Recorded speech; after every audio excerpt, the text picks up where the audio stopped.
ভোগের প্রসাদ নিয়ে বসে গেছি। তো এখানে আমারটা বেড়েছি, মায়েরটা নিলাম, এখানে মায়েরটা বাড়ছি।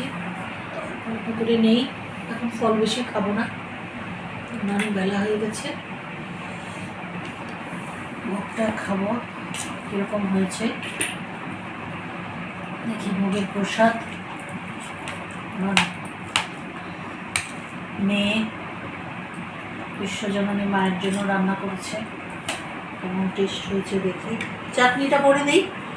হ্যাঁ, এখানে চাটনি আছে, তো মা নাও। বাটিটা জড়িত। হ্যাঁ,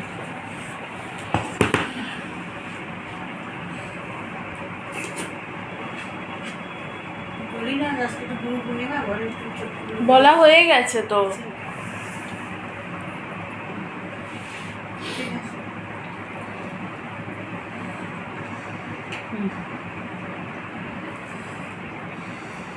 দেখি কেমন হয়েছে।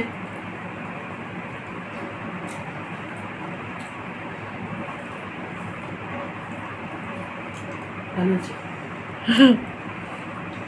লবণ টবণ ঠিক আছে, সব ঠিক আছে। ভোগের প্রসাদ মন দিয়ে রান্না করলে ভোগের প্রসাদ এমনিই ভালো হয়। চলো আমরা ভোগের প্রসাদ খেয়ে নিই। তোমরা সবাই ভালো থেকো, টাটা, বাই বাই।